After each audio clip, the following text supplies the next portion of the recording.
শিয়ালের মতো 1000 বছর না বাইচা হাদির মতো একদিন বাঁচলেই যথেষ্ট। শিয়ালের মতো 1000 বছর বাঁচার প্রয়োজন নাই। রাগ হয়ে যান না, আবার বলেন না আমি অন্যদিকে চলে যেতেছি না। ওর মতো একদিন বাঁচাই যথেষ্ট।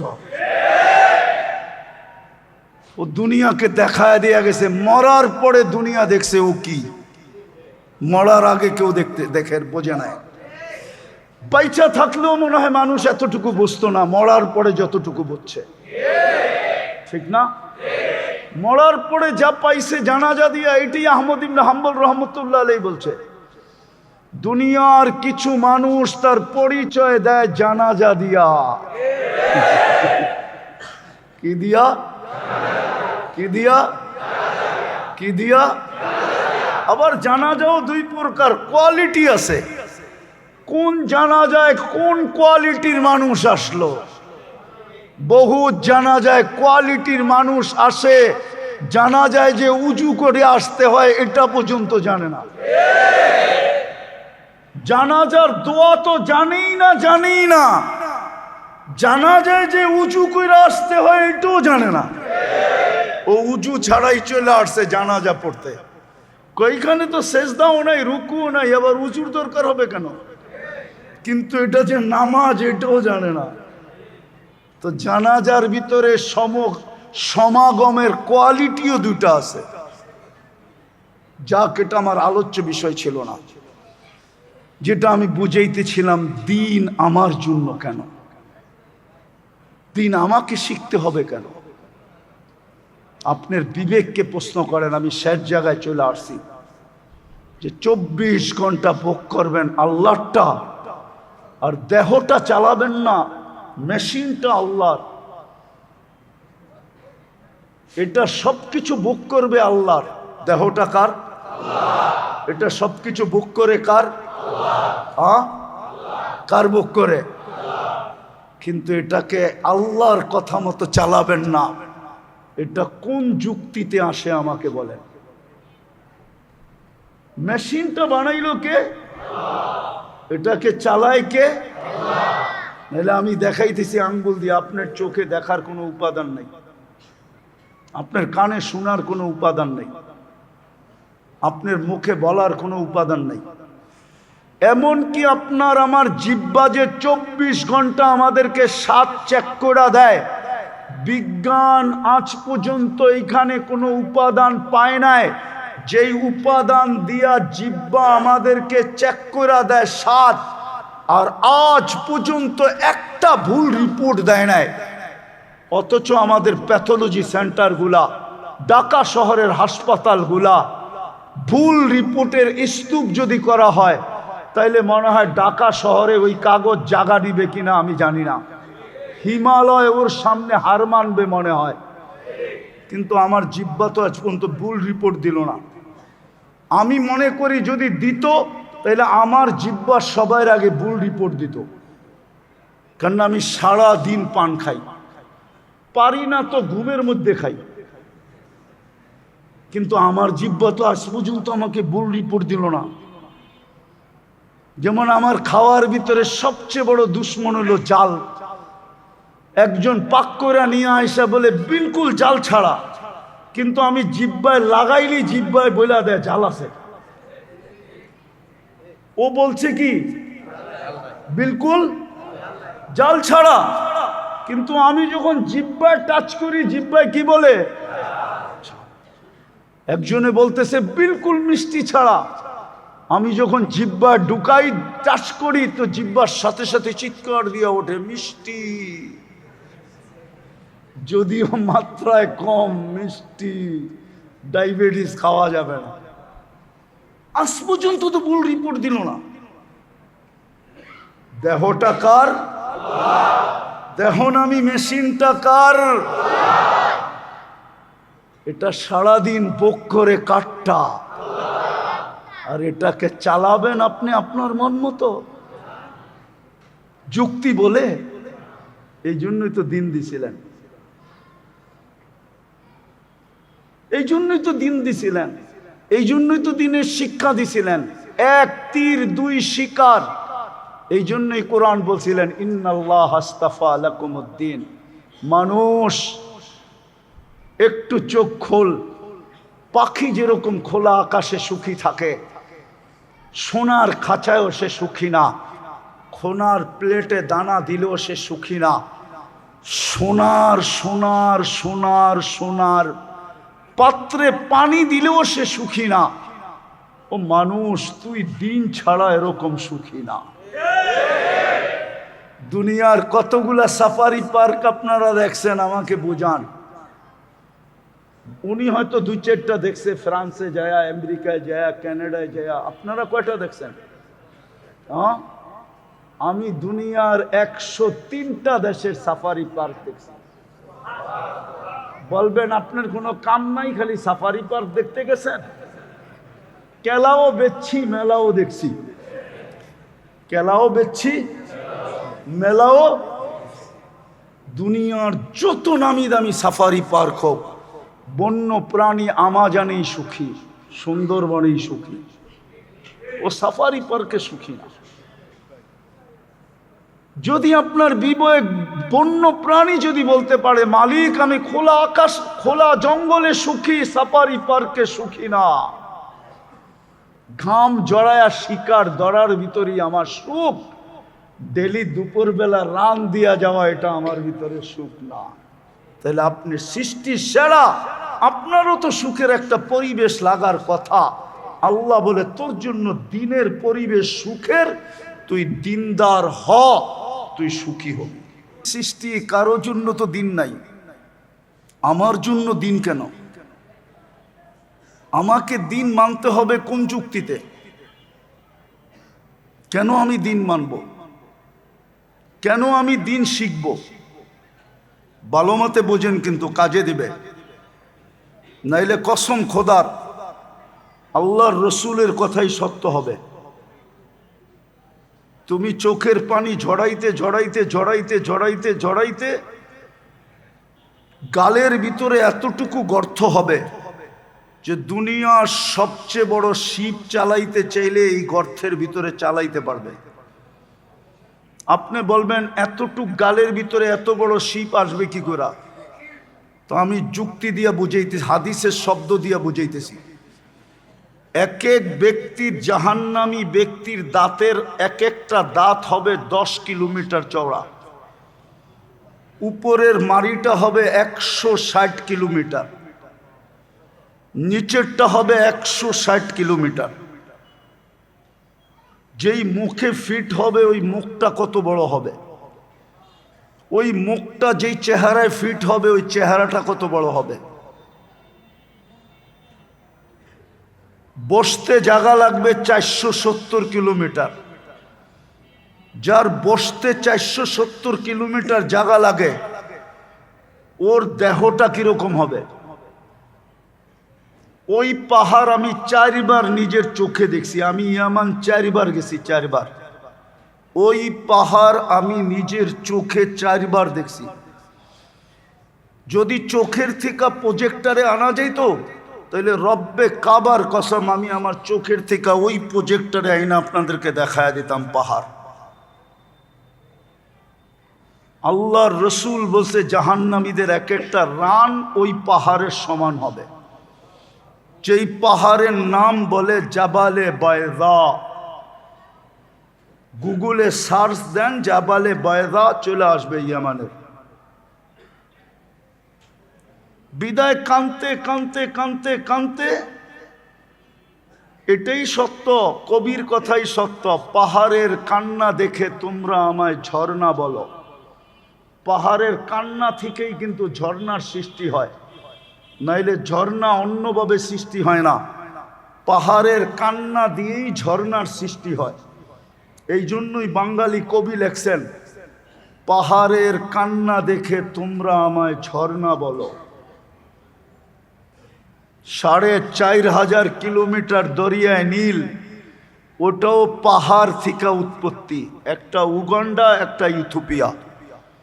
আমি 6বার দেখা আইসা বলতেছি, 6বার, একবার দেখি নাই, 6বার দেখছি। বিদায় একদিন কাটবো, কোনো কাজে দিবে না। কিন্তু আজকে যদি বুঝি আর দিলে যদি একটু দাগ কাটে, একটু দাগ, আর আমার মুখ দিয়া যদি একটা আহ বাহির হয়, আহ হায় কি করলাম। আমি হাদিসে কুদসি দিতেছি আপনাদেরকে, আল্লাহর বাণী, ফালাম্মা তায়াক্কান্তা বিল বাওয়ার, এই উম্মতকে আল্লাহ বলতেছে চিন্তায় যদি তোর মুখে হায় কি করলাম বাহির করলো, মানাহতু ইলাইকা রিদওয়ানি, আল্লাহ বলে আমি আমার রেজার চাদর দিয়া তোকে ডাকতে দেরি করি না। ওয়াল্লাইতু ইলাইকা গফরানি, মাগফিরাতে ডুবাইতে দেরি করি না। কুলতু লাকা লা তাহজান, ছুটা আয়সা তোকে বলতে দেরি করি না, চিন্তার কোনো কারণ নাই। গফারতু লাকা যুনুবা ওয়াল আওজার, তোর গুনাহ খাতা মাফ করে দিলাম। ওয়ালি আজলিকা সাম্মাইতু নাফসি আল আজিজুল গফফার, তোকে যদি না মাফ না করি তাইলে আমার গফফারের সিফতটা কাজে লাগবে তো লাগবে কোথায়?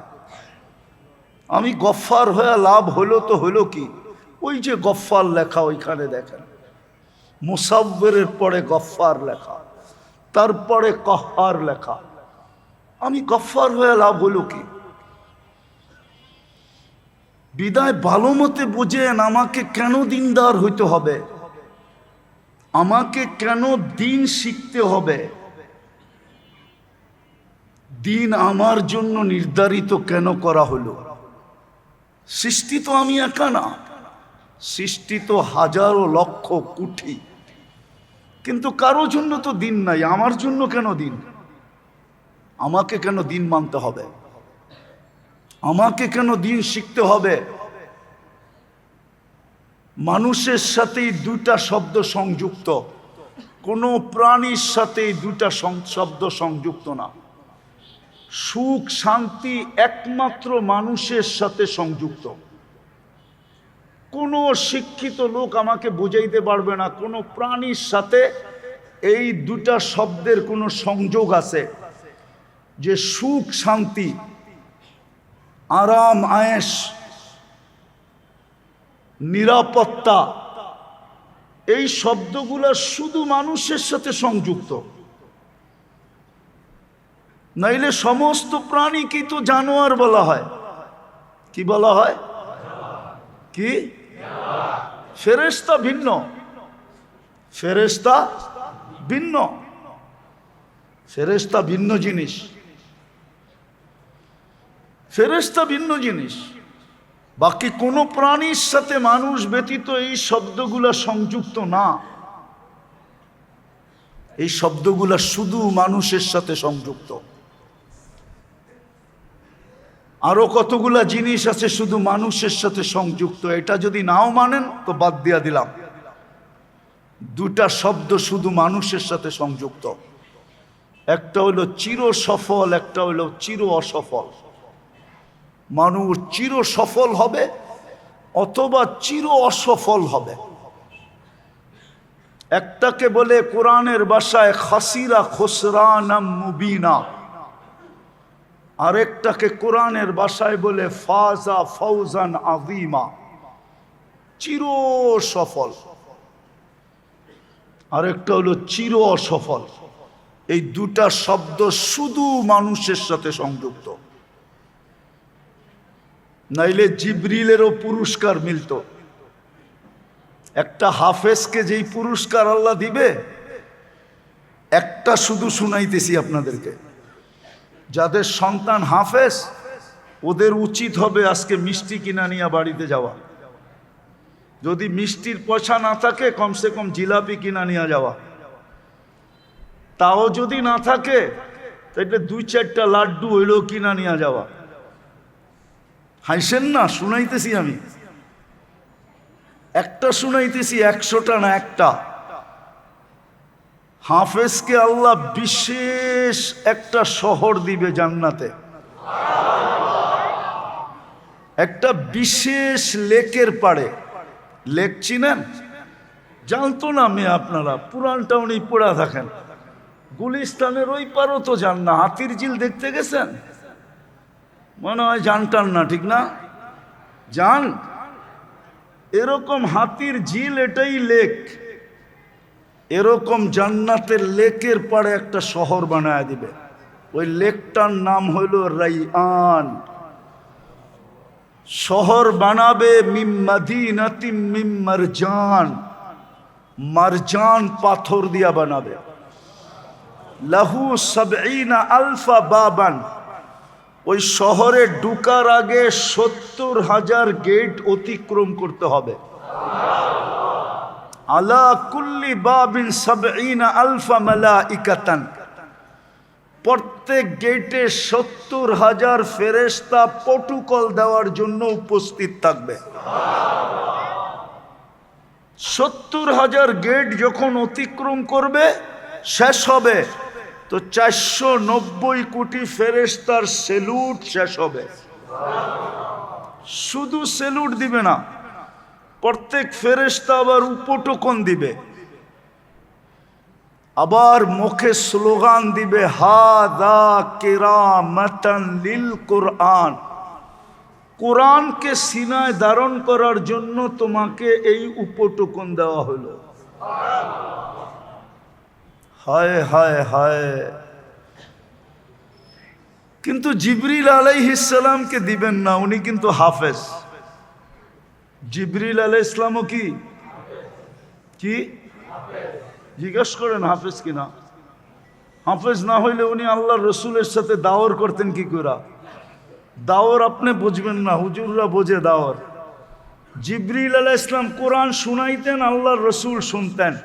আল্লাহর রসুল শুনাইতেন, জিবরিল আলাইহিস সালাম শুনতেন। ওই যুগে এই কোরআনের কপি ছিল না যে উনি খুইলা খুইলা শুনতেন, না, ওনার মুখস্থ ছিল। উনি মুখস্থ শুনতেন, হাফেজ ছিলেন। কিন্তু ওনার তো মিলবে না, কেননা সফলতার সম্পর্ক ওনার সাথে নাই। ওনার সাথে সম্পর্ক হলো শুধু সেবার। উনি আজও সেবা দিতেছেন, কালো সেবা দিবেন। তো দুইটা শব্দ একমাত্র মানুষের সাথে সংযুক্ত, যেটাকে কোরআনের ভাষায় বলে ফাউজান আযীমা, আর কোরআনের ভাষায় বলে খাসিরা খুসরানাম মুবিনা। দুটার চিত্রই আল্লাহর রসুল দেখাইছেন। যে খাসিরা খুসরানাম মুবিনা হবে, ও কানতে কানতে কানতে কানতে নিজের গালের ভিতরে এত বড় সমুদ্র প্রবাহিত করবে কান্নার পানি দ্বারা, দুনিয়ার যত বড় শিপ মনে চায় চালাইতে পারবে, কিন্তু আল্লাহ একবারও ওর দিকে তাকায় দেখবে না, একবারও ভ্রুক্ষেপ করবেন না, একবারও তাকায় দেখবেন না। কসম, একবার তাকায় দেখলেও হতো, কিন্তু দেখবেন না। 1000 বৎসর পরে ওকে চিৎকার দেওয়ার ক্ষমতা পর্যন্ত ছিনিয়ে নেওয়া হবে, তারপরে মুখে সিলগালা মেরা দিবে। তা আমি যেটা বুঝাইতেছিলাম, দিন আপনার আমার কেন কেন দিন মানতে হবে, কেন দিন শিখতে হবে, এটা তো একটা দিক গেল। আরেকটা দিক বলেন, এই মেশিনটা কার তৈরি? মানুষ নামের মেশিনটা কে তৈরি করছে? যে সারা দুনিয়ার টেকনোলজিকে অস্তিত্ব দিল। সারা দুনিয়ার টেকনোলজিকে অস্তিত্ব দিছে মানুষ। সারা দুনিয়ার টেকনোলজিকে অস্তিত্ব দিছে মানুষ। মানুষটাকে কে অস্তিত্ব দিছে? টেকনোলজি চালাইতে যদি আবিষ্কারকের প্রত্যেকটা জিনিসকে অক্ষরে অক্ষরে মানতে হয়, আর এটাই যদি আমরা মাথা পাইতা মাইনা নেই, তাহলে আপনি আমাকে যুক্তি দিয়া বুঝান, এই মেশিনটা কে বানাইছে? এটাকে চালানোর কোনো রীতিনীতি নাই না, এটা আপনার মন মতো চালাবেন। কিন্তু হ্যাঁ, এখানেও একটা কথা আছে, ইচ্ছা স্বাধীনতা আল্লাহ দিছেন, আমাদেরকে সুযোগ দিছেন, তুই মন মতো চালাইতে পারিস। আমরা বাধা সৃষ্টি করব না। কিন্তু আমরা তোদেরকে বুঝাইতেছি, কেননা দুইটা শব্দ তোমার সাথেই সংযুক্ত। সফলতা অসফলতা তোমার সাথেই সংযুক্ত, আর কোনো সৃষ্টির সাথে সংযুক্ত না। তোমার জন্যই প্রযোজ্য, আর দুনিয়ার কোনো সৃষ্টির জন্য প্রযোজ্য না। বিদায় ইচ্ছা স্বাধীনতা তোমাকে দিছি, যেমন খুশি তেমন চলতে পারি, বাধা সৃষ্টি করবে না। নাহলে আপনাদেরকে যুক্তি দিলে মানবেন কিনা জানি না। 24 ঘন্টা ভোগ করবো আল্লাহরটা, আর আল্লাহর রীতিনীতি মানবে না, এটা সম্ভব? তো সম্ভব কি করে বলেন? সম্ভব? আপনার বিবেক কি বলে সম্ভব? যে আল্লাহ খুঁটি ছাড়া আকাশ দাঁড় করাইতে পারে, যে আল্লাহ পানির উপরে জমিনকে বিছাইতে পারে, যে আল্লাহ দুনিয়ার থেকে 13 লক্ষ গুণ বড় সূর্যটাকে ভাসমান রাখতে পারে, যেই আল্লাহ সূর্যের থেকে 50 লক্ষ গুণ বড়, সূর্যের পাশে একটা নক্ষত্র আছে অ্যান্ড্রোমেডা, ওটাকে আল্লাহ ভাসমান রাখতে পারে, সূর্যের থেকে 50 লক্ষ গুণ বড়। ওটার পাশে একটা আছে ব্যাটেল জেস, এটা সূর্যের চেয়ে 100 কোটি গুণ বড়। ওটাকে মহাশূন্যে যে আল্লাহ ভাসমান রাখতে পারে, আরো 2-4-20টা আমি বলতে পারি। আমি আপনাদেরকে সৌরজগৎ পড়াইতে আসি না, এতটুক দিয়ে বোঝা যাবে যে আল্লাহ সৌরজগতের ভিতরে মহাদেশ বানাইতে পারেন। একটু বুঝানোর জন্য বলতেছি, আমাদের দুনিয়াটা সৌরজগতের যেই গ্রামে, ওই গ্রামটা সৌরজগতের সবচেয়ে ছোট গ্রাম, এর চেয়ে ছোট গ্রাম আল্লাহ বানান নাই। আমরা যে ইউনিয়নে আছি ওই ইউনিয়নে 47,000 গ্রাম আছে। আমাদের গ্রাম মিলে ইউনিয়ন হয়, আমাদেরটা সবচেয়ে ছোট। যান্ত্রিক জিনিস যদি বিজ্ঞান বানায়, সেকেন্ডে 3 লক্ষ কিলোমিটার যাবে। আমাদের গ্রামের এই মাথা থেকে ওই মাথায় যাইতে 1 লক্ষ আলোক বৎসর লাগবে। আলোর গতিতে, আলো যেই গতিতে চলে, ওই গতিতে 1 লক্ষ বৎসর লাগবে গ্রামের এই মাথা থেকে ওই মাথায় যেতে। যেই আল্লাহ এই সৌরজগৎ বানাইতে পারে, ওই আল্লাহ আপনাকে আমাকে বাধ্য করতে পারে না? না পারে না? না, বাপ দেখলে মনে হয় তো আমরা আল্লাহ বাধ্য করতে পারে না, ঠিক না? দিছিল তো 21 তারিখে একটা জটকা, ঠিক না? হ্যাঁ, আর একটু বেশি দিলেই তো মনে হয় কলিজা মুখ দিয়ে বাহির হয়ে চলে আসতো, ঠিক না?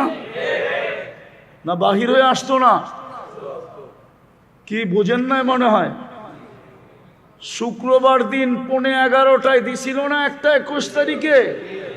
হ্যাঁ, আর একটু বড় দিলেই তো মনে হয় কলিজা মুখ দিয়া বাহির হয়ে চলে আসতো। বিল্ডিং যদিও একটা না পড়তো, আল্লাহ পারতেন, আল্লাহ পারে। স্কেলে 50 হেক্টর যদি ভূমিকম্প হয়, 50 পর্যন্ত, 100 পর্যন্ত, তারপরও যদি আল্লাহ চায় তো একটা সুতাও পড়বে, একটা টিনের ঘরও পড়বে না। না পারে না? হ্যাঁ, এই জন্যই তো শয়তান একদিন একজনকে পুরস্কার দিছিল। শুনবেন, আমি লিখি নাই, ইবনুল কাইয়ুম জাওজি রহমতুল্লাহ আলাইহি লেখছেন তালবিসে ইবলিসে। মাদ্রাসার ছেলে মাদ্রাসায় যেতেছিল, তো পটায়া পুটায়া ওরে বাড়িতে পাঠায়া দিছে, মাদ্রাসা বাদ দিয়া দিছে। তো ওই দিন যখন শয়তান বিকালে কারগুজারি নেয়, কে কি কাজ করে আসছিস, তো কাজের উপরে পুরস্কার দেয়। তো ও ছোটখাটো শয়তান ছিল, ও বহুত দূরে বসা ছিল যে আমি তো বড় কিছু করতে পারি নাই, চুরি ডাকাতি জিনা সিনা এটি কিচ্ছুই তো করাইতে পারি নাই। এক মাদ্রাসার ছোট ছেলেকে মাদ্রাসার থেকে বিরত রাখছি, আজকে কাছে গেলে চটকনও খেতে পারি। তো দূরে বয়া ছিল, তো সবাইটা শোনার পরে পুরস্কার দেওয়ার পরে শয়তান জিজ্ঞাসা করছে, কিরে তুই দূরে কেন, কিছু করতে পারিস না? তো বলতেছে, মালিক যা করছি ওইটা তেমন গ্রহণযোগ্য না, আবার মার দেন কিলা, এই জন্যই তো দূরে বসে আছি। বলছে বল, বলছে একটা ছেলেকে মাদ্রাসার থেকে বিরত রাখছি। তো বলছে আজকে তোকেই সবচেয়ে বড় পুরস্কার দিব। তো সবগুলা বলতেছে এটা কেমন ইনসাফ হইল, মার্ডার করাইলাম, জিনা করাইলাম, বিবাহ বিচ্ছেদ করাইলাম, চুরি করাইলাম, ডাকাতি করাইলাম, আরো কত বড় বড় কবিরা গুনাহ করাইলাম, সবচেয়ে বড় পুরস্কার বলে ল্যাংড়ারে দিবে। তো বুঝা ফেলছে, তো সবগুলাকে নিয়ে বলতে চল যাই। কেন দিব? হাতে কলমে দেখাই, মুখ দিয়া বললে তোরা নাও মানতে পারিস। তো গেছে এক আবেদের কাছে, যার কাছে কোনো ইসলামিক বিদ্যা নাই, শুধু আবাদত করে, আবাদত করতে করতে করতে করতে করতে কি আবেদ হয়ে গেছে। আবার রাগ হয়েন না, কিন্তু বহুত মানুষে দেখা যায় পাগড়ি সাগড়ি, জুব্বা সুব্বা, কপালের দাগ শাক, বড় বড় সাইকুল হাদিসের হার বানায় ফেলায়, ঠিক না? ঠিক না? হ্যাঁ, এরকমই আবেদ, কিন্তু কোনো বিদ্যা সিদ্ধা ইসলামিক বিদ্যা তার কাছে নাই। যা বলছে একটা মাসলা নিয়ে আসছি, বলছে কি কয় সুইয়ের ছিদ্র যদি ছিদ্র থাকে আর উট যদি উট থাকে, আল্লাহ এটার ভিতর দিয়ে এটাকে নিয়ে যেতে পারবে? তো বলছে এটা কি করে সম্ভব? সুইয়ের ছিদ্র ছিদ্র থাকবে, উট উট থাকবে, এটার ভিতর দিয়ে যাবে কি করে? তো শয়তান কয় শুনছস? কয় শুনছি। আচ্ছা ঠিক আছে, তুই ইবাদত কর। তো গেছে আলেমের কাছে, যা বলছে মাসলা জিজ্ঞাসা করতে আসছি। বলে কি? কয় সুইয়ের ছিদ্র যদি ছিদ্র থাকে আর উট যদি উট থাকে, আল্লাহ এটার ভিতর দিয়ে নিতে পারবে? আগে লা হাওলা পড়া নেই, তারপরে জবাব দিব। কেননা এই প্রশ্ন একমাত্র শয়তানই করতে পারে। আর বুঝা গেছি তুই যে শয়তান, এতে কোনো সন্দেহ নাই। তোর প্রশ্ন আমাকে বুঝাইয়া দিছে তুই শয়তান। লা হাওলা পড়ছেন জুড়ে, তারপরে বলছে শুন, সুইয়ের ছিদ্র যদি আরো 100 না লক্ষ গুণ ছোট হয়, উট যদি লক্ষ গুণ বড় হয়, আর আমার আল্লাহ যদি চায় তো হাঁটায়া পার করাবে না, দৌড়ায়া পার করাবে।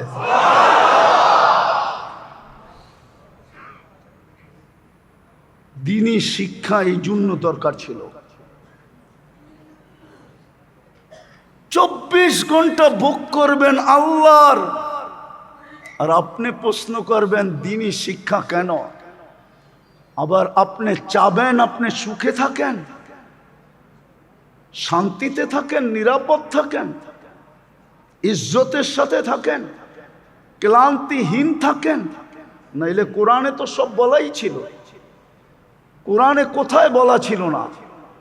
কোরআনে তো বলাই ছিল আনতুমুল আলাউনা, তোমাদেরকে সদা সর্বদা টপে রাখবো, তোমাদেরকে কোনোদিন নিচে নামতে দিব না। যদি তোমরা যুক্তি দিয়া বুঝাইতে চাইতেছে আল্লাহ, যদি তোমরা এই মেশিনটাকে বানানেওয়ালার রীতি নীতি মতো চালাও।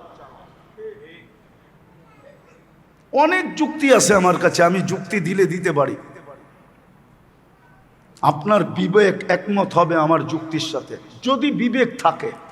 আর যদি না থাকে, যদি না থাকে, হতে পারে আপনার হাতের সেটটা অ্যান্ড্রয়েড হয়েছে,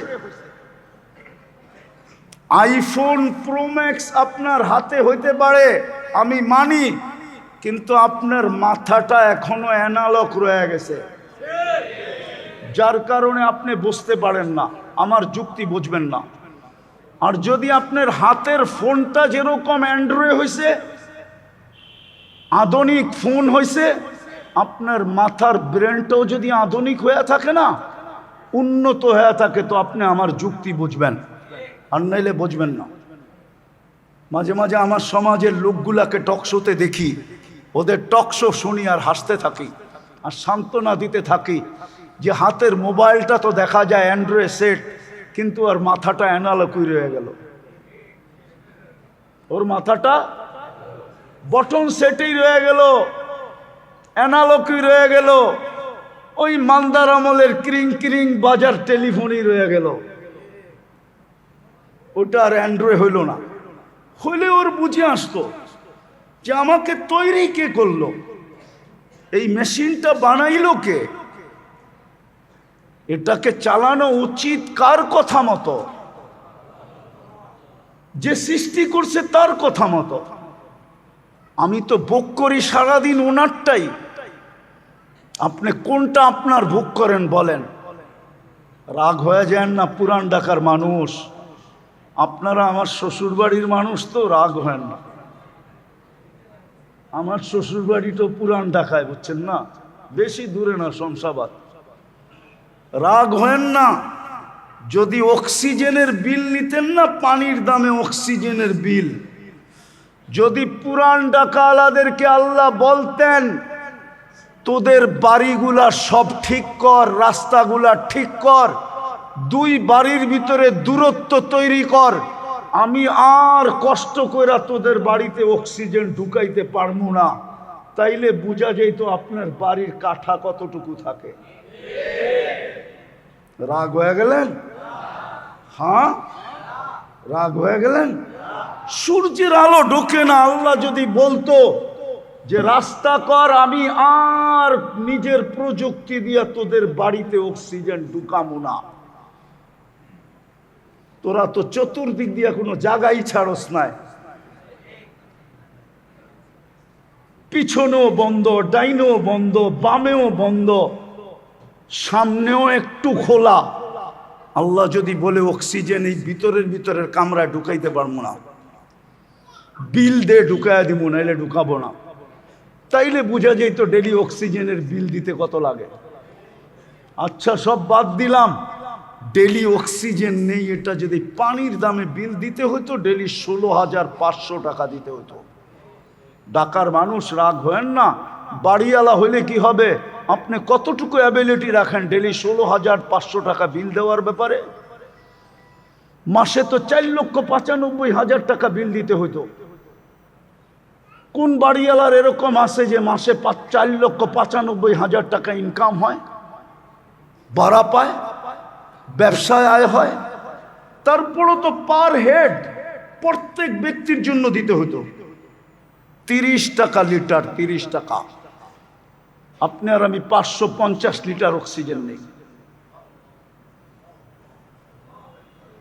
আরে সারা দুনিয়ার বাদ দেন, আমি মুসলমানদের ব্যাপারে বলতেছি, সারা দুনিয়ার মানুষ নিয়ে বলতেছি না। মুসলমানদের উচিত ছিল দিন শিখা, উচিত ছিল দিন মতে চলা, উচিত ছিল আল্লাহর হুকুম মানা, উচিত ছিল আল্লাহর দিন সন্তানকে শিখানো। এতটুক শিক্ষা দরকার ছিল, যতটুক না হইলেই নয়। মোটা মোটা শিক্ষা দরকার ছিল, মোটা মোটা। আপনি বলবেন সীমারেখা নাই, আপনাদের মতো দাওরা পাস করতে হবে না। কে বলছে আমার মতো দাওরা পাস করতে হবে আপনাকে? কে বলছে আপনাকে মুফতি হইতে হবে? কে বলছে আপনাকে মুহাদ্দিস হইতে হবে? কে বলছে আপনাকে শাইখুল হাদিস হইতে হবে? ইমাম গাজালি রহমতুল্লাহ আলাইহি লেখা দিছেন, ওনার কিতাব আছে তালাবুল ইলমি ফরিদা, কিতাবের নাম ওই হাদিস দিয়া কিতাবের নাম দিছেন। কতটুক বিদ্যা শিক্ষা করা, কতটুকু শিক্ষা করা, কোন কোন বিদ্যা শিক্ষা করা, কতটুক বিদ্যা শিক্ষা করা আপনার জন্য জরুরি ছিল। আপনার সন্তানকে শিখানো জরুরি ছিল, প্রতিবেশীকে, এলাকার মানুষকে শিখানো জরুরি ছিল, ঘরের মানুষগুলাকে শিখা জরুরি ছিল। তাইলেই কিন্তু আমরা সুখে থাকতাম, কোরআনের কথা সত্য হইতো। তোমাদেরকে উপরে রাখবো, কোনোদিন নিতে আসতে দিব না, তোমরা টপে থাকবে, টপে। উলাইকা লাহুমুল আমান, দুনিয়া তোমাদের কাছে নিরাপত্তা নেওয়ার জন্য দুনিয়া আসবে, তোমাদের দুনিয়ার কাছে নিরাপত্তা চাইতে হবে না, বরং তোমরা নিরাপত্তা সারা দুনিয়াকে এক্সপোর্ট করবে, এক্সপোর্ট। আজকে তো আমরা সারা দুনিয়ার কাছে নিরাপত্তা চাই, সারা দুনিয়া তোমাদের কাছে নিরাপত্তা নিতে আসবে। কোরআন বলে উলাইকা লাহুমুল আমান, কোরআন বলে লাহুম রিজকুন কারীম, তোমাদেরকে আমি ইজ্জতের সাথে পালবো, তোমাদের মাথার ঘাম আমি পায়ে ঝরতে দিব না। যদি ঝরতেও দেই তাইলে তুমি ঘরে পা দিতে দেরি, তোমাকে আমি নিষ্পাপ বানাইতে দেরি করব না। আমি হাদিস বলতেছি, হাদিস।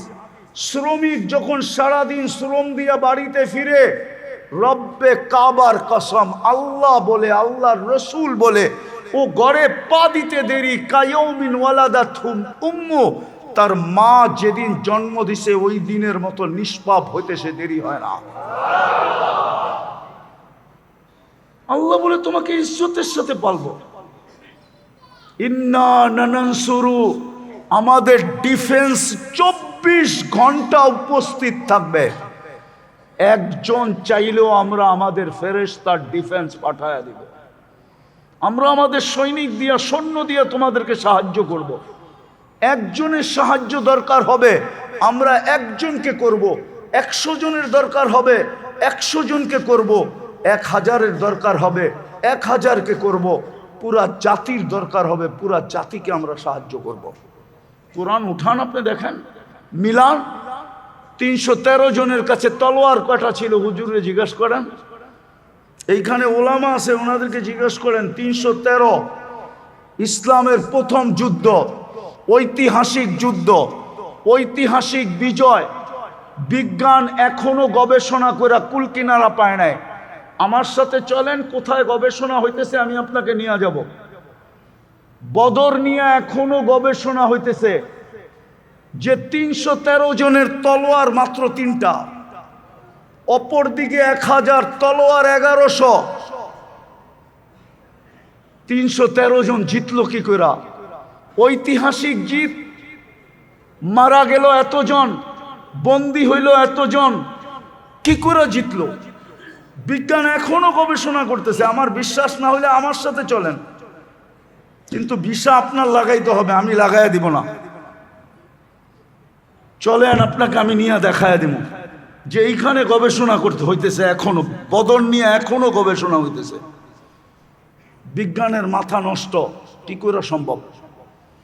আল্লাহ বলে আমরা সাহায্য করব, কিন্তু মুসলমানের সাহায্য কোথায়? হইলে ফিলিস্তিনে হয় না কেন? হইলে আমাদের দেশে হয় না কেন?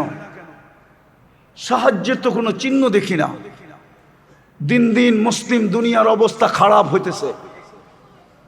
দিন দিন আমাদেরকে দুনিয়া আগাছা মনে করতেছে, অথচ আমাদের দ্বারা লালিত পালিত। বলেন সুইস ব্যাংকে কার টাকা বেশি? উনি বলুক, উনি তো বড় ব্যবসায়ী, বলুক সুইস ব্যাংকে কাদের টাকা সবচেয়ে বেশি? বলেন না। সব মুসলমানের টাকা সবচেয়ে বেশি। কোন সুইজারল্যান্ডওয়ালাদের টাকা সুইস ব্যাংকে নাই। আমি ওদেরকে চিনি, আমি সুইজারল্যান্ড গিয়ে আসছি, আমি চিনি। ওরা তো পুরা মাস বাকি খায়, ওদের আবার ব্যাংকে টাকা থাকবে কোত্থেকে? ওরা তো ক্রেডিট কার্ড দিয়ে কিনা বেচা করে। মাসের শেষে ওদের বেতন তো ওরা চোখে দেখে না, ওদের বেতন তো যায় ব্যাংকে। যেই যেই জায়গার থেকে খাইছে ব্যাংকের থেকে ওই অ্যাকাউন্টে টাকা চলে যায়। ওর টাকা থাকে তো থাকে কোত্থেকে? হাতের করে গণা কয়েকজন লোকের টাকা থাকতে পারে সুইস ব্যাংকে। আর সুইস ব্যাংক তো বড় আমাদের দেশের টাকা দিয়া, মুসলমানদের টাকা দিয়া বড়, নাইলে লক্ষ লক্ষ কোটি টাকা কোথায় গেল? গড়তে গড়তে যে সুইস ব্যাংকে পড়ছে। বাংলাদেশের যত নদী দেখেন না, আঁকা বাঁকা হইতে হইতে যে বঙ্গোপসাগরেই পড়ছে। সমস্ত টাকা গড়তে গড়তে যে সুইস ব্যাংকেই পড়ছে। মুসলমানদের টাকা দিয়ে দুনিয়ার সমস্ত ইন্টারন্যাশনাল ব্যাংকগুলো চলে। বলেন মুসলমানের চেয়ে দামি ঘড়িকে ব্যবহার করে? ওনার হাতের ঘড়িটা কোন ঘড়ি আমি জানি না, রাডু মনে হয়, ঠিক না? হ্যাঁ, সার্চ দিয়ে দেখেন কয় টাকা দাম। আর বিল গেটসের হাতের ঘড়িটা এখনো যেটা লাগানো আছে, যে দেখেন কয় টাকা দাম। ওর কোনো প্যান্ট যদি কেউ $300 উপরে কেউ দেখাইতে পারে আমাকে, ওর জুতা আমার গাল। 300 টাকার উপরে ওর কোনো প্যান্ট নাই, $300 উপরে শার্ট নাই। সবচেয়ে বেশি ব্র্যান্ড ব্যবহার করে মুসলমান। দুনিয়ার কোন ধনকুলের সন্তানের এন্টার গাড়ি আপনি 24 ক্যারেট সোনায় মোড়ানো দেখাইতে পারবেন না। যদি হইতো তাইলে বারাক ওবামার মেয়ে কফি হাউসে চাকরি করতো না। মনে হয় এটা আপনারা জানেন না, ঠিক না? নেটে সার্চ দেন, এখনই পাবেন ওর ছবি সহ কফি হাউসে চাকরি করতেছে। অথচ দুবার প্রেসিডেন্টের যুবরাজের একাধিক গাড়ি 24 ক্যারেট সোনা দিয়া মোড়ানো। দুনিয়ার কোন প্রেসিডেন্টের গাড়ি এন্টার গাড়ির পার্ট যদি সোনার থাইকা থাকে, ওটা ব্রুনাইয়ের প্রেসিডেন্টের এন্টার গাড়ির পার্ট সোনা দিয়া বানানো। মুসলমান সবচেয়ে বেশি জিনিস ব্যবহার করে। দুনিয়ার যে কোনো প্রসাধনী বলেন, হায় বুঝাইতে তো পারলাম না, বুঝতেও পারলাম না। আমাদের ঘরে যেই ব্যবহৃত প্রসাধনী আর কাপড় চোপড় আছে, মুসলমান যদি আজকে বলে 10 বছরের জন্য আমরা কেনাকাটা অফ করে দিলাম, কাল সকালে দেখবেন সারা দুনিয়ায় কেমন চিৎকার শুরু হয়। কা ওনার ঘরে কাপড় যেটা ব্যবহৃত নাই, যেটা 20 বছর চলবে? জিজ্ঞাসা করেন, আপনাদের ঘরে নাই? 2, 4, 5 বছর চলবে? নাই? একটা সুতা না কিনলেও চলবে? নাই? শুধু কিনতে হবে কি? লবণ, শাক সবজি, ঠিক না? হ্যাঁ, যদি মেকআপ শেকআপ আমাদের ঘরে, ঢাকা শহরের, ঢাকার পুরান ঢাকার প্রত্যেকটা বাসা একটা মিনি কসমেটিক্সের দোকান। ভালো মতে তাকাইলে দেখা যাবে একটা মিনি সুপার মার্কেট। এত হাড়ি পাতিল আছে যে আজ পর্যন্ত একটা হাড়ি পাতিল চিৎকার দিতেছে, আমাকে ব্যবহার করলি না, আপত্তি নাই, মাঝে মাঝে একটু ছুঁয়া দেখতি, ছুঁয়েও তো দেখে না বৎসরের পর বৎসর, ঠিক না? পুরান ঢাকার ঐতিহ্য কি ছিল? হাড়ি পাতিল দিয়ে ঘর সাজানো, ঠিক না? সত্য তো? ভুলে গেছেন না? মনে হয় ভুলে গেছেন। আমি আপনাকে জামাই তো, এই জন্য একটু গভীরেরটা চিনি আর কি, জানি, অন্য কেউ জানে না। হ্যাঁ, অথচ আমরা যদি আজকে এলান দেয় মুসলমান যে আমরা সম্মিলিতভাবে রাষ্ট্রীয়ভাবে 5 বছর কোনো কিনা বেচা করব না, শুধু ডাল ভাত ছাড়া, লবণ তরকারি ছাড়া, তেল সেল ছাড়া, যেটা একান্ত দরকার ওটা ছাড়া 5 বছর কিচ্ছু কিনব না, রাষ্ট্রীয়ভাবে ঘোষণা হোক। দেখেন না কেমনে সিধা হয় দুনিয়া। খোদার কসম, ওদের সমস্ত তেল মাখবে না আপনার পায়ে, ওদের দামি দামি ঘি নিয়ে এসে আপনার পায়ে মালিশ করতে থাকবে। বাবা উড্ডু কর। সমস্ত দুনিয়ার অর্থ, ওদের অর্থনীতি একদিনে অফ। বেচে আপনার কাছে, নেয় আপনার কাছে, চলে আপনারটা দিয়া। বোম্মাইরা কি আপনাকে কিনাবে? যে বোম্মাইরা আপনাকে কিনাবে? কিনবো না, নিব না। মুসলমান যদি বলে, কিন্তু বলবে তো না। মুসলমানের ভিতরে তো গায়রত নাই, আমাদের ভিতরে গায়রত নাই, আত্মমর্যাদা নাই, আমাদের ভিতরে গৌরব নাই, গৌরব। আমাদের মুসলিম যুবকদের ভিতরে গৌরব নাই। যদি গৌরব থাকতো যে আমি মুসলমান, তাইলে ওর সাজসজ্জা এরকম হতো না। মুসলিম নারীদের ভিতরে ইসলামের গৌরব নাই, তাইলে ওদের সাজসজ্জা এরকম হতো না, ওদের পোশাক আশাক এরকম হতো না, ওদের চালচলন এরকম হতো না, ওদের টুপির চুলের ডিজাইন এরকম হতো না। ওরা 50 টাকার চুল 500 টাকা দিয়ে কাটাইতো না, 1000 টাকা দিয়ে কাটাইতো না। ওরা ইন্টারনেটে যৌবন নিজের মাটিতে মিশাইতো না। আবার সরকার চিৎকার দেয় মাদক নিয়া, মাদকে আর যুবকের যৌবন কতটুক গেছে, আমি বৈধ বলতেছি না। মাদক মাদক তো ছুঁইলেও যৌবন চলে যায়, ছুঁইলে, খাইতে হয় না। এটা তো আমি চ্যালেঞ্জ দিয়ে আসতেছি আজকে অনেকদিন ধরে। কোনো মাদক ব্যবসায়ী যদি আমার সাথে চ্যালেঞ্জ গ্রহণ করতে চায় তো পারে, আমি প্রস্তুত। দুনিয়ার যেই কোনো হাসপাতালে আমি ওকে চেক করাবো, ওর স্বাভাবিক যৌবন নাই। ও যুবক হোক আর বুড়া হোক, ওর স্বাভাবিক যৌবন নাই। মাদক এন্টা লানত। লানতের যদি কেউ রূপ দেখতে চায়, রূপ, যে লানতের রূপটা কি, ওটা হলো মাদক। এন্টা লানত মাদক। এটা ক্যারি করলেও যৌবন চলে যায়, খাইলেও চলে যায়, ব্যবসা করলেও চলে যায়, নাড়াচাড়া করলেও চলে যায়। এটার একটা প্রমাণ আছে হাদিসে। মিনার আরাফার থেকে যখন হাজিরা মুজদালিফায় আসে, তো মধ্যখানে একটা জায়গা পড়ে, ওয়াদিয়ে মুহাসসার। পায়ে যারা হাইটা আসে ওরা এটা দৌড়ায় অতিক্রম করে। সাহাবা ইকরামকে আল্লাহ রসুল বলছিলেন দ্রুত অতিক্রম করো। বলছে কেন ইয়া রসুল আল্লাহ? বলে হাজারো বৎসর আগে এখানে লানত পতিত হয়েছিল আল্লাহর, ওটার ক্রিয়া এখনো রয়ে গেছে। তোমরা ধীর গতিতে চললে তোমাদের গায়েও ছোঁয়া লাগতে পারে, বিদায় দৌড়ায় পারো। আল্লাহর রসুলও দ্রুত গতিতে পার হয়েছেন। দ্বিতীয়, মাদকের চেয়ে বড় আমাদের যুবকের যৌবন মাটিতে মিশতেছে ইন্টারনেট দিয়া। কিন্তু আমার সুশীল চুপ, আমার বুদ্ধিজীবীরা চুপ, আমার সমাজের কর্ণধাররা চুপ, আমার সমাজের শিক্ষিতরা চুপ, এমনকি আমার সমাজের যারা সবচেয়ে বেশি জানে ডাক্তার, ওরা পর্যন্ত চুপ। কেউ কোনো কথা বলে না, শুধু আমরা একটু চিৎকার দিতেছি। আর আমাদের কথা কে নিবে? বারাটিয়া মোল্লার কথা কে নেয়? আমরা তো ইমামতি করি, কমিটি আমাদেরকে কানে ধরে চালায়। আমরা তো সমাজে থাকি, সমাজের মানুষ আমাদেরকে কচুরি পানা মনে করে, নাইলে আগাছা মনে করে। আমার দেশের মানুষ আমাদেরকে আগাছা, হুজুরদেরকে আগাছা মনে করে, আর আগাছা। আমাদের ভিতরে আত্মমর্যাদা নাই, আমাদের ভিতরে গৌরব নাই। গৌরব, অহংকার নিষেধ, গৌরব নিষেধ না। আমি একটু আগেও বলে আসছি, আমাদের উচিত মসজিদ মাদ্রাসা ছেড়ে দেওয়া।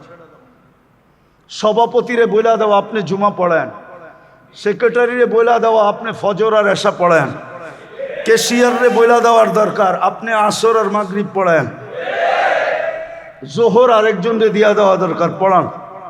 আমরা গেলাম, সালাম। আজকে থেকে রোজা থাকবো যতক্ষণ পর্যন্ত আল্লাহর থেকে সিদ্ধান্ত না আসে। নাইলে একবেলা খাবো, নাইলে রিক্সা চালাবো, নাইলে অটো চালাবো, নাইলে না খায়া মরা যাবো। কি হবে? মৌতি তো হবে। কিয়ামতের দিন আযাব, কিয়ামতের দিন, কিয়ামতের দিন, কিয়ামতের কঠোরতা আমাদের কাছে আসবে না। এই গৌরব আমাদের ওলামাদের ভিতরে আসা উচিত ছিল। ছেড়া চলে যাওয়া দরকার ছিল।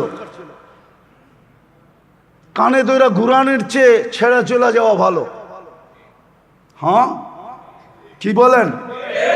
হ্যাঁ, শিয়ালের মতো 1000 বছর না বাইচা হাদির মতো একদিন বাঁচলেই যথেষ্ট। শিয়ালের মতো 1000 বছর বাঁচার প্রয়োজন নাই। রাগ হয়ে যান না, আবার বলেন না আমি অন্যদিকে চলে যেতেছি না। ওর মতো একদিন বাঁচাই যথেষ্ট। ও দুনিয়াকে দেখায় দেয়া গেছে, মরার পরে দুনিয়া দেখছে ও কি। মরার আগে কেউ দেখে বোঝে নাই। বাইচা থাকলেও মনে হয় মানুষ এতটুকু বুঝতো না, মরার পরে যতটুকু বুঝছে। ঠিক না? মরার পরে যা পাইছে জানাজা দিয়া, এটি আহমদ ইবনে হাম্বল রহমতুল্লাহ আলাইহি বলছে, দুনিয়ার কিছু মানুষ তার পরিচয় দেয় জানাজা দিয়া। কি দিয়া? কি দিয়া? কি দিয়া? আবার জানাজাও দুই প্রকার, কোয়ালিটি আছে। কোন জানাজায় কোন কোয়ালিটির মানুষ আসলো? বহু জানাজায় কোয়ালিটির মানুষ আসে, জানাজায় যে উজু করে আসতে হয় এটা পর্যন্ত জানে না।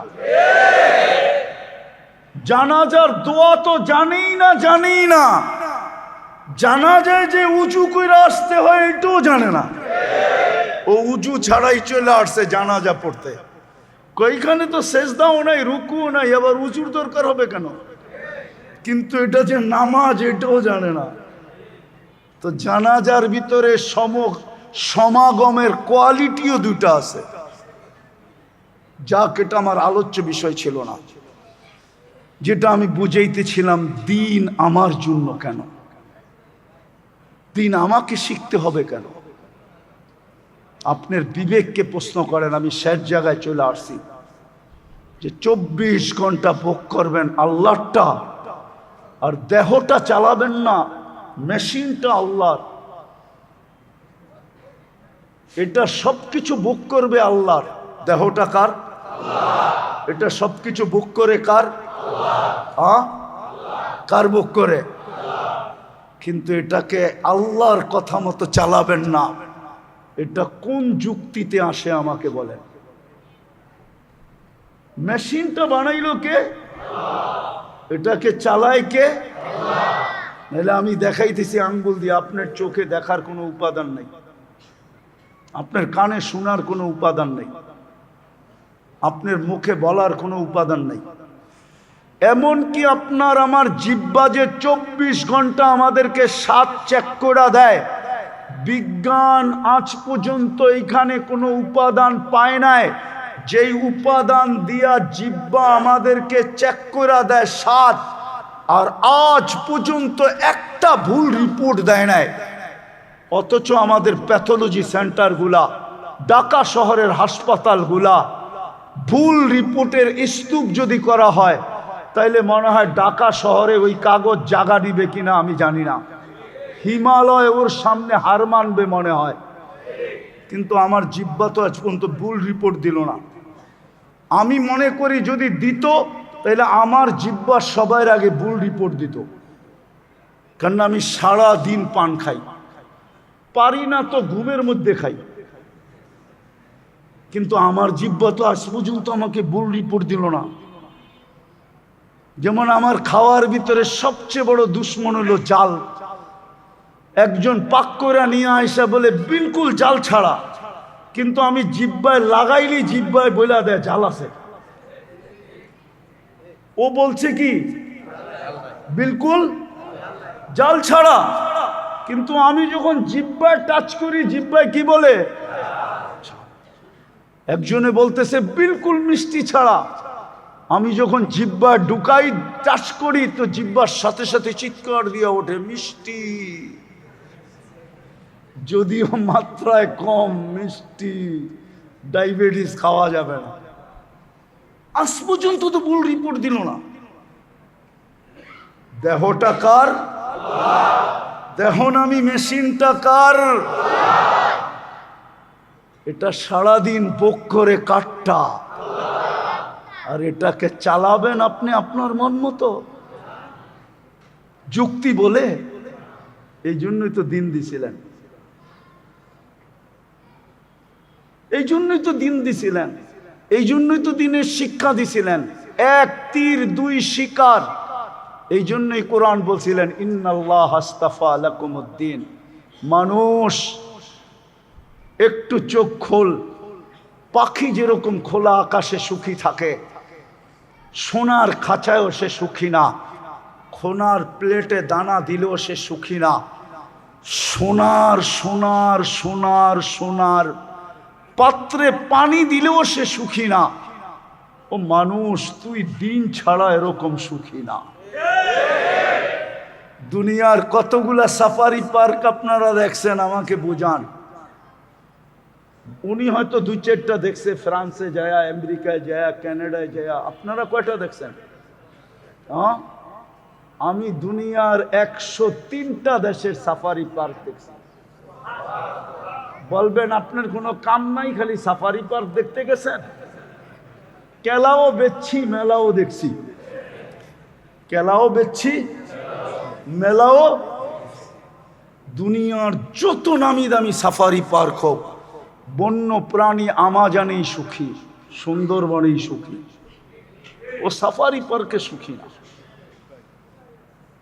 যদি আপনার বিবেক বন্য প্রাণী যদি বলতে পারে মালিক আমি খোলা আকাশ খোলা জঙ্গলে সুখী, সাফারি পার্কে সুখী না, ঘাম জড়ায়া শিকার দরার ভিতরেই আমার সুখ, ডেলি দুপুরবেলা রান দিয়া যাওয়া এটা আমার ভিতরে সুখ না, তাহলে আপনি সৃষ্টির সেরা, আপনারও তো সুখের একটা পরিবেশ লাগার কথা। আল্লাহ বলে তোর জন্য দিনের পরিবেশ সুখের, তুই দিনদার হ, তুই সুখী হবি। বিশেষ করে মুসলমান, এই জন্যই দিন শিখা দরকার ছিল। দিনের ভিতরেই সুখ রাখা, শান্তি রাখা, নিরাপত্তা রাখা, কোরআনের প্রত্যেকটা অঙ্গীকার রাখা, এইখানেরটাও রাখা, ওইখানেরটাও রাখা, এইখানেরটাও রাখা, ওইখানেরটাও রাখা, ওইখানের যে চির সফলতা এটাও দিনের ভিতরে রাখা। বিদায় আমার সমাজ যদিও প্রশ্ন করে, আমার সমাজ যদিও প্রশ্ন করে এত মসজিদ কেন দরকার, এত মাদ্রাসা কেন দরকার, আমার সমাজ যদিও প্রশ্ন করে, কিন্তু আমি একটা জবাব দিতেই চাই। আপনার বাড়ির যদি ফাউন্ডেশন থাকে, ফাউন্ডেশনহীন কোনো বাড়িকে যদি সরকারি সংস্থা ছাদ না দিতে দেয়, ছাদ দেওয়ার অনুমতি যদি না থাকে, ফাউন্ডেশন ব্যতীত কোনো বাড়ির ছাদ দেওয়া এটা সরকারিভাবে কোনো অনুমতি নাই। আপনি দিলে দিতে পারেন টেবিলের নিচ দিয়া, মনে হয় টেবিলের নিচ বোঝেন না, মনে হয় বোঝেন না, টেবিলের নিচ বোঝেন না, না মনে হয় বোঝেন না, ঠিক না? আপনি দিতে পারেন টেবিলের নিচ দিয়া, ঠিক না? কিন্তু এটা সরকারি ল না, আপনাকে ছাদ দিতে হলে ফাউন্ডেশন দিতে হবে। যদি দুনিয়ার এটার ফাউন্ডেশন থাকে আপনার বিল্ডিং এর, তাহলে এই জগৎ এই দুনিয়ার কোনো ফাউন্ডেশন নাই। যেটার উপরে আপনার আমার বসবাস এটার কোনো ফাউন্ডেশন নাই। এটার ফাউন্ডেশনই হলো মসজিদ মাদ্রাসা, এটার ফাউন্ডেশনই হলো মসজিদ মাদ্রাসা, এটার ফাউন্ডেশনই হলো আলেম ওলামা আল্লাহওয়ালা, এটার ফাউন্ডেশনই হলো দিনদারি। দিনদারি নাইলে ট্যাবলেট খায়ও আপনার ঘুম আসবে না। সিসি ক্যামেরাও লাগানো আছে, দরজাগুলার ভিতরে তালাও লাগানো আছে, নিচে গানম্যানও বসা আছে, তারপরও ঘুমের ট্যাবলেট দিয়ে আপনার ঘুম আসবে না, আতঙ্কে থাকবেন, না জানি কি হয়ে যায়, না জানি কি হয়ে যায়, না জানি কি হয়ে যায়, না জানি কি হয়ে যায়। এরকম আমার সমাজে হাজারো মানুষ আছে। সিসি ক্যামেরাও আছে, দরজাগুলাতে নামি দামি তালা লাগানো আছে, নিচে গানম্যানও বসা আছে, সারা রাত্র পাহারা, তারপরও ট্যাবলেট খায়া ঘুম আসে না, আতঙ্কে না জানি কি গোটা যায়, না জানি কি গোটা যায়, না জানি কি গোটা যায়, ঘুমর আসে না। অথচ গানম্যান বেতনও পায়, আবার ডাকার মশার কামড় খায়া গানটারে কোলের ভিতরে নিয়ে সারা রাত্র চেরে বইয়া ঘুমায়ও কাটায়। আল্লাহ আমাদেরকে বুঝার তৌফিক দান করেন। এই জন্যই দিনের প্রয়োজন, এই জন্যই মাদ্রাসাগুলার প্রয়োজন, এই জন্যই মসজিদগুলোর প্রয়োজন। বাংলাদেশ বেঁচে আছে এই জন্য, আমার কথা মাইনা নেন, বাংলাদেশ এই জন্যই বেঁচে আছে। দুই আধ্যাত্মিক শক্তির কারণে বাংলাদেশ বেঁচে আছে, এটার বিপর্যয় হয় না। আপনারা আমাকে 1432 বছরের ইতিহাস পড়াইতে হবে না, আমি ইতিহাসের ছাত্র। আমি চ্যালেঞ্জ করে বলি, আমি 1432 সন চলতেছে বাংলার, 1432 সনের ইতিহাস আমি জানি। আমি ইসলামিক ইতিহাসের ছাত্র, আমি ইতিহাস জানি। বাংলাদেশ দুই আধ্যাত্মিক শক্তির কারণে সমস্ত বিপর্যয়ের থেকে আল্লাহ বাঁচায়া রাখতেছে। একটা হলো এই হেফজোখানাগুলার আধ্যাত্মিক শক্তি, যেটা বাহ্যিক আধ্যাত্মিক শক্তি। 40,000 হেফজোখানার আধ্যাত্মিক শক্তিতে এই বাংলাদেশ বেঁচে আছে, সমস্ত বিপর্যয়ের থেকে বেঁচে আছে। দ্বিতীয়, এই মাটির নিচে একটা আধ্যাত্মিক শক্তি আছে, যেটা 1400 বৎসর থেকে এখানে ঘুমানো আছে। আল্লাহ রসুল যখন হিজরত করেন নাই, 4 সাহাবী বাংলাদেশে চলে আসছিলেন। মদিনার সাথে বাংলাদেশের ইসলাম আর মদিনা ইসলাম এক সময়। 2 সাহাবী এইখানে আইসা কবর বানায় আনিছেন। 2 সাহাবী এইখান থেকে চীনে চলে গেছেন। ওদের কবর চীনে। আবু ওয়াক্কাস, ওহাব ইবনে মালিক, এই 2 জনের কবর চীনে। 2 জনের কবর এই বাংলাদেশে। কাসেম ইবনে হুজাইফা, উরওয়া ইবনে সাসা। ওই আধ্যাত্মিক শক্তি বাংলাদেশের মাটির ভিতরে লুকানো আছে। এই জন্য এই মাটি কাউকে এই মাটি নিয়ে বেশি খেলতে দেয় না। যদি বেশি খেলতে চায় তাইলে হয়তো ওকে ক্যাচ আউট করতে চায়, নাইলে রান আউট করতে চায়, নাইলে বোল্ড আউট করতে চায়। আর তাও যদি না হয় তো ছক্কা মাইরা বাউন্ডারির বাহিরে করে দিতে চায়। এটা এই মাটির আধ্যাত্মিক শক্তি। আল্লাহ আমাদেরকে পূজার তৌফিক দান করে। এই জন্য চলেন দিন শিখি, দিনদারি অর্জন করি যতটুক পারি। এই উম্মতকে তো আল্লাহ সুযোগ দিছিলেন, কিচ্ছু যদি না পারতো একটা কাজ করত, অনলি একটা কাজ, অনলি বলবো সূর্য উঠতে দেরি মাপ চাইতে যদি দেরি না করত, সারা রাত্র যদি গুনার ভিতরে কাটায় দিত, সূর্য ডুবতে দেরি মাপ চাইতে যদি দেরি না করত। হাদিস বলে ইয়াবসুতু ইয়াদাহু নাহারান হাত্তা ইয়াতুবা মাসিআল লাইল, ইয়াবসুতু ইয়াদাহু লাইলান হাত্তা ইয়াতুবা মাসিআন নাহার।